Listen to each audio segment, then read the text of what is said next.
Gurugram police ने भाजपा के प्रदेश प्रवक्ता से 4 करोड़ की जबरन वसूली मामले में आरोपी को गिरफ्तार कर जबरन वसूली करने के बड़े नेक्सस का खुलासा कर दिया।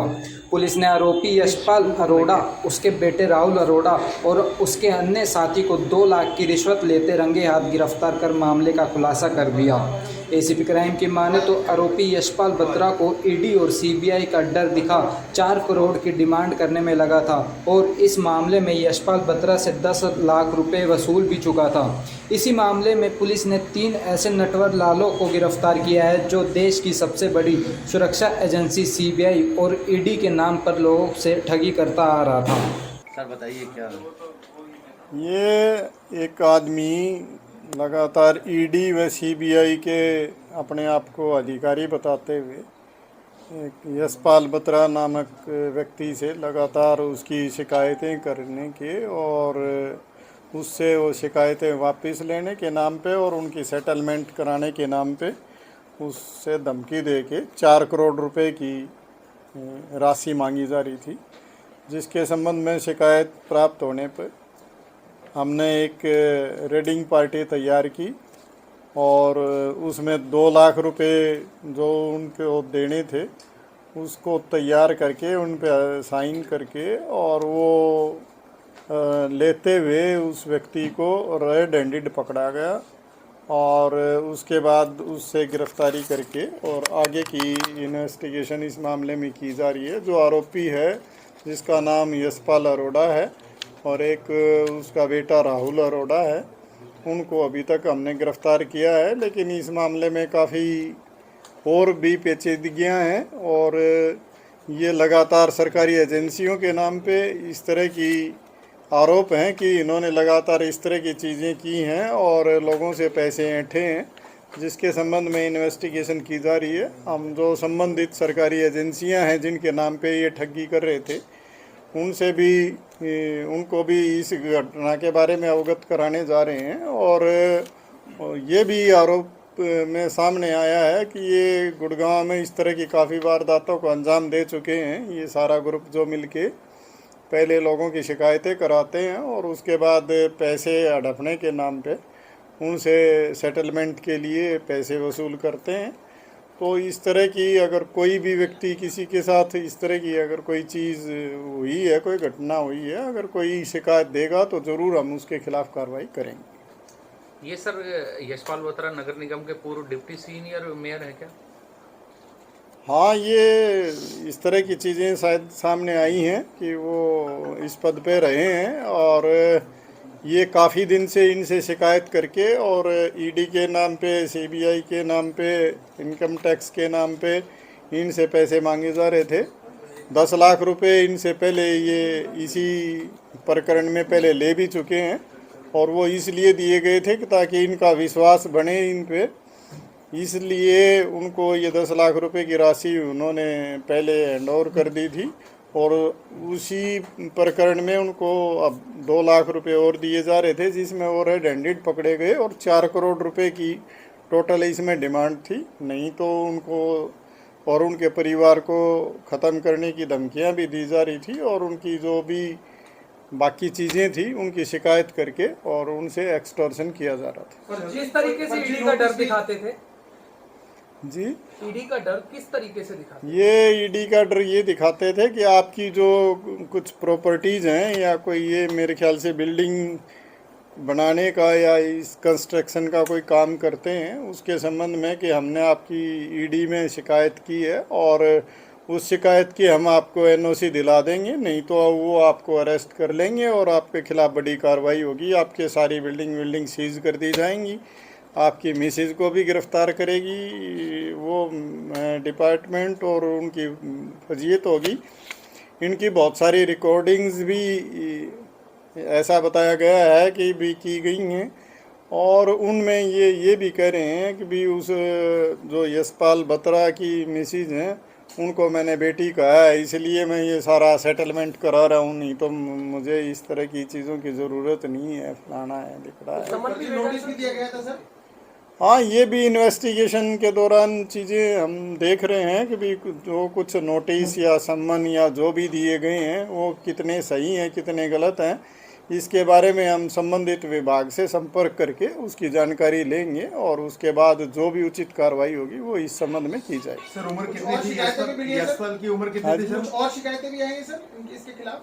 अगर कोई भी व्यक्ति जिसके साथ इन्होंने कोई इस तरह का अपराध किया है, कोई भी घटना ऐसी की है जो अपराध की श्रेणी में आती है या किसी से इस तरह की वसूली की है, तो वो अगर शिकायत देंगे तो हम उस पर ज़रूर कार्रवाई करेंगे। सर उम्र कितनी थी यशपाल अरोड़ा की? क्या करता था सर? ये सीनियर सिटीजन के दायरे में आते हैं। करता क्या है सर? क्या काम? ये पूरी जानकारी जुटाई जा रही है।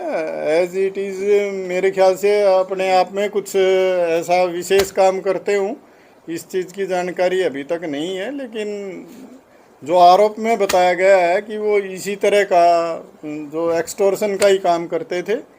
किसी की आरटीआई लगा दी, किसी की प्रॉपर्टी की डिटेल हासिल कर ली, किसी की वायलेशन है या क्या है उसकी कहीं ना कहीं उसकी शिकायत कर दी और उसके बाद उससे सेटलमेंट करके पैसे लेके और वो सेटल कर दी। सर और भी आरोपी इसमें शामिल है सर? 3 लोग बताए जा रहे हाँ जी, हैं। और भी आरोपी शामिल है इसमें? हाँ, ये इन्वेस्टिगेशन की जा रही है, इसमें कुछ लोग और भी शामिल हो सकते हैं, उनके खिलाफ भी हम कार्रवाई करेंगे। सर सीबीआई का अपना आपको अधिकारी भी बताता था, ऐसा कुछ सामने आया है? हाँ, ऐसा ज़रूर जो शिकायत पत्र में ऐसी बात कही गई है जिसके एंगल पे हम जांच कर रहे हैं, लेकिन अभी तक की जो इन्वेस्टिगेशन है उसमें ऐसा कोई चीज़ सामने नहीं आई कि ये कभी सीबीआई में इन्होंने नौकरी की हो या उनसे कोई अटैच हो। ये जो सारी चीज़ें ये कर रहे थे, अगर हम प्रारंभिक इन्वेस्टिगेशन की बात करें तो ये सारा फर्जीवाड़ा ही था।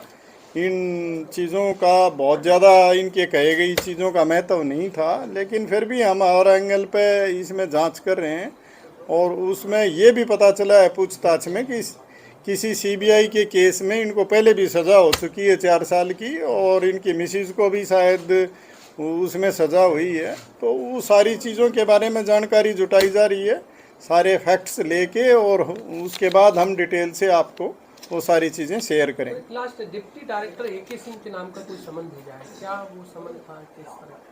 अभी ये इन्वेस्टिगेशन का पार्ट है, जब तक उस सारी चीज़ को हम वेरीफाई नहीं कर लेते, जब तक उस पर टिप्पणी करना सही नहीं होगा। सर बेटा फार्मास्यूटिकल कंपनी में काम करता है, तो आपका फाइनेंस का ऑफिस है जहाँ से में भी मुझे इतनी जानकारी नहीं है, लेकिन उस सारी चीज़ को हम ध्यान में रखते हुए इन्वेस्टिगेशन कर रहे हैं और अगर जो भी उनका काम है उस बात से हमें दिक्कत नहीं है, लेकिन अगर उन्होंने कोई आपराधिक कार्य किया है तो उसके लिए ज़रूर वो रिस्पॉन्सिबल है। ठीक है सर, थैंक यू। तो वहीं इस मामले में यशपाल बत्रा की माने तो बीते 8 महीनों से आरोपी लगातार उसे मानसिक तौर पर प्रताड़ित करता आ रहा था, जिसकी ऑडियो और वीडियो रिकॉर्डिंग पुलिस को सौंपी गई और पुलिस ने तमाम तथ्यों की जांच के बाद आरोपी को गिरफ्तार कर मामले का खुलासा कर दिया। 4 करोड़ रुपए की जबरन वसूली का मामला सामने आया है। आपसे यशपाल अरोड़ा नाम के शख्स ने इस पूरी वारदात को अंजाम दिया था, क्या कुछ मामला है तो बताएं। ये एक यशपाल अरोड़ा और उसका पूरी फैमिली और उसके पूरे गैंग जो एक इस तरीके के काम करते हैं, जो पहले लोगों की शिकायतें करके उनसे इस तरीके की वसूली करते हैं, ईडी के नाम से, सीबीआई के नाम से, एमसीजी के नाम से और भी अलग अलग डिफरेंट तरीके की कंप्लेंट्स करके उनके खिलाफ उनसे पैसा वसूलने की कोशिश करते हैं। ऐसे ही पीछे इन्होंने कोई कंप्लेंट, फेक कंप्लेंट मेरे नाम से करी कि इनके पास इतनी प्रॉपर्टी और ये और वो ईडी के अंदर, सीबीआई के अंदर, और अपने आप को बताया कि मैं सीबीआई का डिप्टी डायरेक्टर हूँ, मेरा बेटा ईडी में है, मेरी वाइफ, इस तरीके की ये सारी बातें इन्होंने बताई। और उस मामले को निपटाने के लिए इन्होंने एक मध्यस्थता वाला एक बीच में बंदा इन्होंने तय किया, वो मेरे से संपर्क में रहा। और एक एडवोकेट है मिस्टर राजेंद्र पाठक, वो कंप्लेंट करते हैं और ये सब मिलके गैंग है, उस गैंग के तहत ही काम करते हैं। और पीछे इन्होंने मेरे से संपर्क करके ईडी के नाम से मिस्टर कोई AK सिंह डिप्टी डायरेक्टर हैं, उनके नाम से 4 करोड़ रुपए की डिमांड करी कि आपको वो NOC दे देंगे कि यशपाल बत्रा के नाम से कुछ भी नहीं पाया गया। कैसे आपको और कब से ये ब्लैकमेल करता है? पिछले 6-8 महीने से कुछ ना कुछ चलता आ रहा था। पिछले 2 महीने से ये इस तरीके की ये आए कि ईडी के नाम से इन्होंने वसूली करना शुरू करी मेरे से संपर्क में करके कि आपकी कंप्लेंट है, उस पर कार्रवाई होने वाली चाहिए, भी आपकी वाइफ अरेस्ट हो सकती है, आपकी बहन अरेस्ट हो सकती है, आप अरेस्ट हो सकते हो, आपका भाई अरेस्ट हो सकता है। वो इस तरीके की बातें कर करके 4 करोड़ रुपए की एमसीजी में भी इसमें लोगों की शिकायतें की थी। दर्जनों शिकायतें एमसीजी में और डिपार्टमेंटों के अंदर पाई जाएंगी और दर्जनों शिकायतें करके इसने वसूली कर रखी है लोगों से। क्या कोई अधिकारियों की भी मिली भगत है इसके अंदर, क्या लगता है? अब ये तो इन्वेस्टिगेशन का पार्ट है, होंगे जरूर, क्योंकि इतना बड़ा नेटवर्क है, इतना बड़ा गैंग है, बिना सबकी मिले जुले के काम नहीं हो सकता। जरूर कुछ ना कुछ सब पाया जाएंगे, इसकी कॉल डिटेल निकलवाई जाए, सारा कुछ निकलने के बाद सब कुछ सामने आ ये जाएगा। नगर निगम में बताया जाता है कि सक्रिय थे या इस तरह की तमाम विभागों में उनको लेकर? नहीं, नगर निगम में बिल्कुल सक्रिय थे, सबकी कंप्लेंट करते हैं, सबके खिलाफ कार्रवाई कराते हैं। वो अधिकारी जो हैं वो इनके कहने पे कार्रवाई करते हैं, इनके कहने पे, और उन सबको पता है ये ब्लैकमेलिंग करता है, सबसे पैसे इकट्ठे करता है और फिर उसके बाद भी इस तरीके के काम कराते हैं वो। और मुझे लगता है वो सभी एक गिरोह के रूप में सब मिल के काम कर रहे हैं। नगर निगम कमिश्नर को भी शिकायत करेंगे आप?